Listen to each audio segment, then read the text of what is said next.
Hello, YouTube. It's day 2 of bus repair misadventures on This Old Bus channel.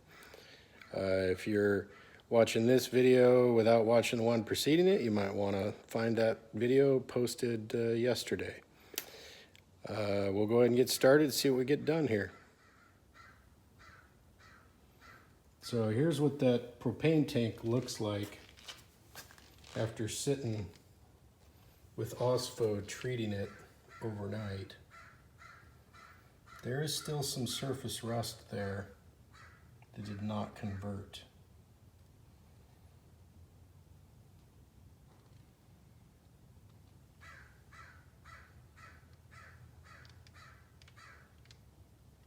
I'm not super happy about that. It's probably better than it was.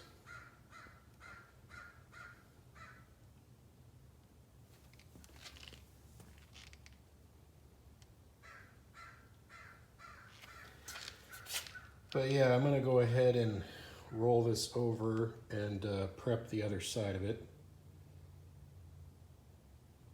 because this has already had 2 treatments of OSFO done to it.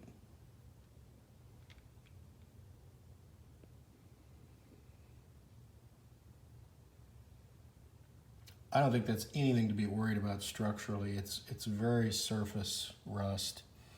I mean, I'd love to sand it down and get it really gone.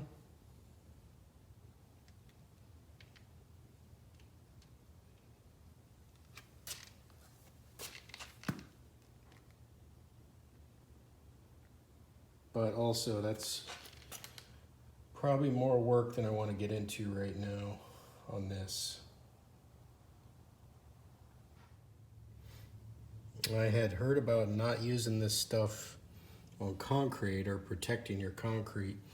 You can see where some of that phosphoric acid has attacked the concrete here. So you might want to put something down if you're doing a similar project. Well, I'm going to roll this thing over and see what kind of damage we can do here. It's not raining yet, so I moved it outside for this other side, working on this other side. I used this guy a little bit on here just to make life easier. There's quite a bit of rust back here and a patch. I don't want to sand too deep on it though. You know, I mean, I could keep sanding on that, but I think I'm going to put some OSFO on it, see if it'll clean up. Okay, I applied the OSFO with a brush, agitating it into the areas that need it. And I'm going to let it set and do its thing. It takes, 24 hours really, I guess. It will attack aluminum, so you want to keep it off of aluminum, or limit its exposure to aluminum. You can see this, I don't know if that's aluminum or copper or what, but it attacked it there a bit on those threads where some of it dribbled on it last night. When I moved the roll cart, I saw more damage to my concrete. So yeah, I knew there was a risk of that, but the floor was already wet yesterday from me washing the tank, and I just didn't really think that diluted with that water that there was going to be any risk of that. So yeah, this is happening in the grass. Probably makes a good weed killer. Anyways, I think that's it for the tank today. I got to get after this mirror. So the mirror looks a little better today, having had the opportunity to dry out overnight. I got this big nut tightened back up on the bottom here, and I applied a little more PB to this 3/16 Allen that's in here, and one after it with my 1/4 inch impact I broke another little extension, came apart. So now I'm going to put my my previously bent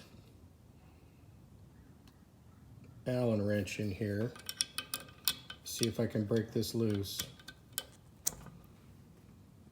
with a pipe. Okay, I'm going to go for broke here on this setup. I'm getting out the bad boy. I hit it with this on low. Got my safety glasses on. It's either going to come out of there or something's going to break.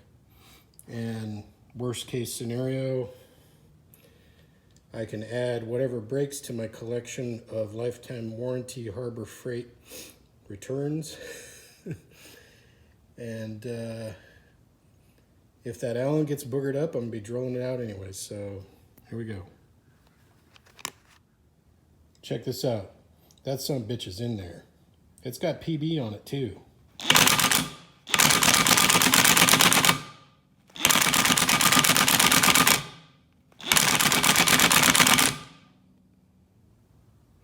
Yeah, well, it was bound to happen. Snapped off there at the 3/16 Allen. But you know, it survived a long time. That thing took a beating. So, not sure how to get this thing out of there. But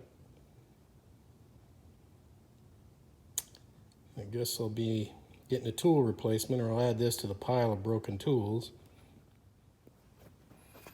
Okay, after a lot of frustration and consultation with another 4106 owner, I've decided to try and remove these 4 screws from the cap, which I'd need to do anyways, and drop this thing out the bottom.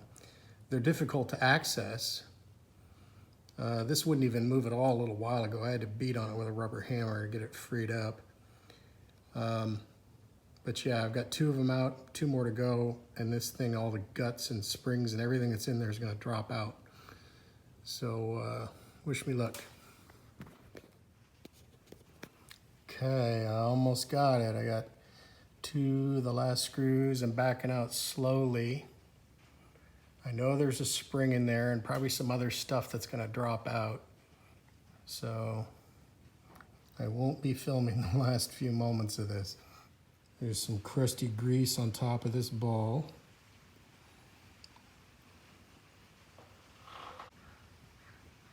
Get some light on the subject here.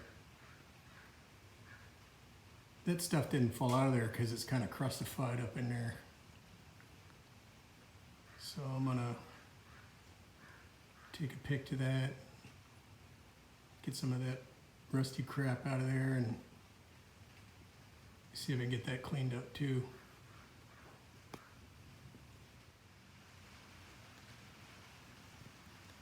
So yeah, that's exactly how that dropped out of there. It's covered with rust on top because water's been allowed to run down in there and get everything all nasty. So I will be improving that. I gotta get this cleaned up. There's still a spring up in there. That's the next layer.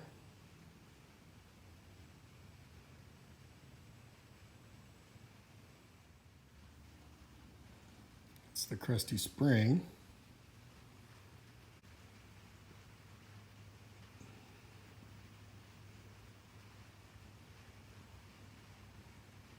Yeah, it's all rusty in there. Okay, I got that hose down with some WD-40 in there.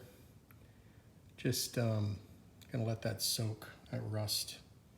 I got a rag stuffed in it so it doesn't drip all over my paint. So here's the carnage.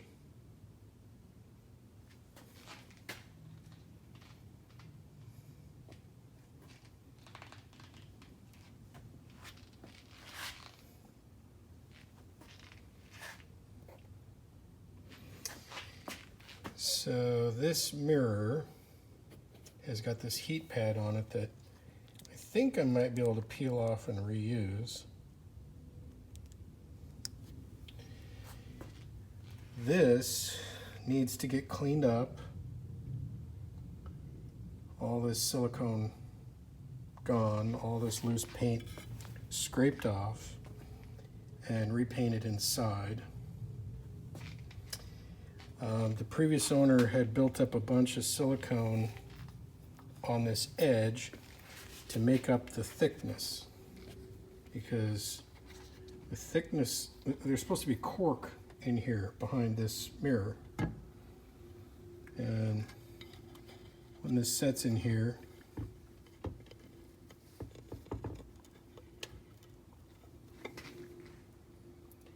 it's making up the thickness. So I'm going to do something different there. Obviously, I'm not going to pile up a bunch of silicone. I'll use a piece of rubber or find some cork or something. Now, the other thing that's interesting here is that this mirror, it does not fill the gap. There's a gap all the way around it. Now, I'm assuming maybe that's for expansion and contraction of the metal, because I doubt if the glass will expand or contract much. But it may be something else too. I'm going to have a way to fill this gap properly when I reassemble this. I'm not really liking the way this was done. I'd like to use some material of some sort that's the proper thickness all the way around it, I guess. I found a place locally that does mirror repair. So my plan is I'm going to take this in and see if they want to make a new one or resilver it or what.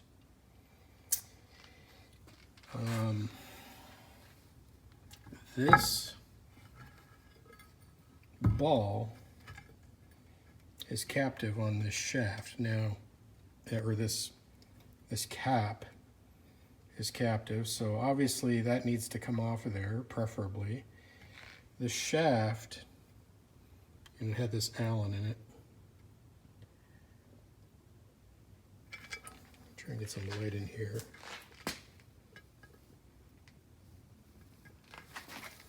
See if I can find some light.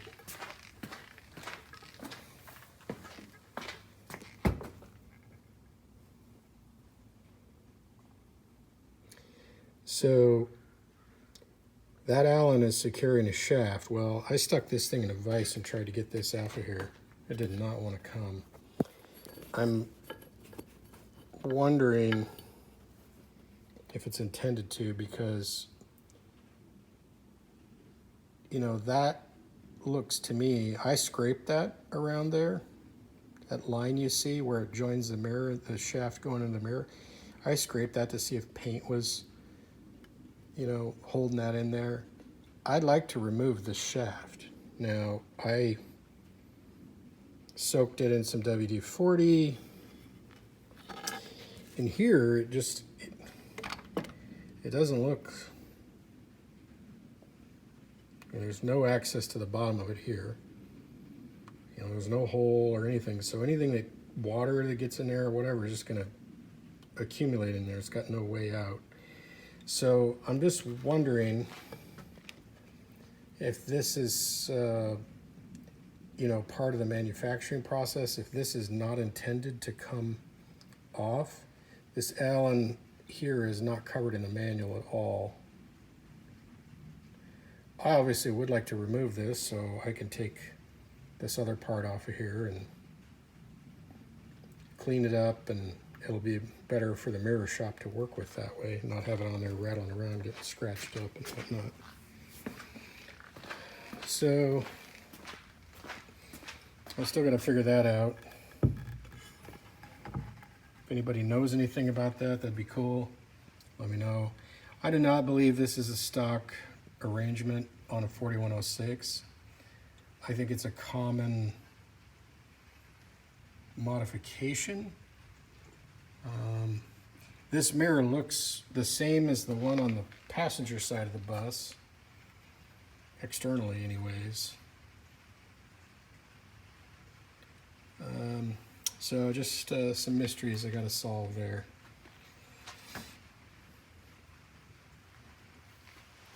Checking on the propane tank, and you can see where the OSFO's gone to work on that rust. It's turning it white, which is part of what happens when it does its thing.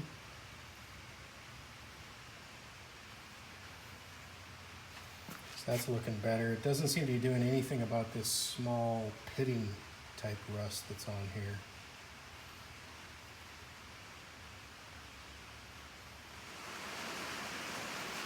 Yeah, it's pouring down rain now, so you can hear the rain hitting the shop roof. It's got a lot of background noise. Apologize for that. But one of my favorite tools for cleaning up goo and caulking and loose paint is this Harbor Freight ultrasonic scraper.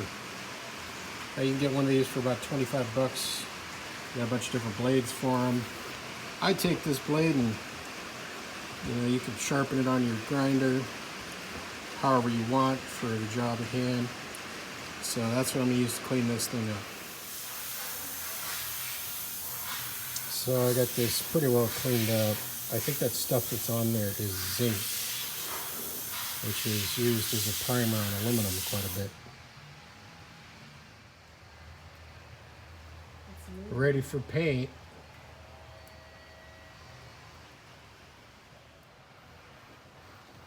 Alright, that's what it looks like with a quick coat of paint on it.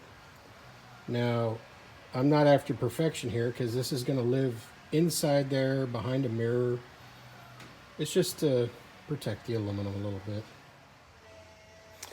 Alright, well that's it for today's episode of This Old Bus and continuing our repair misadventures. Please consider subscribing, and we'll see you next time. Thanks.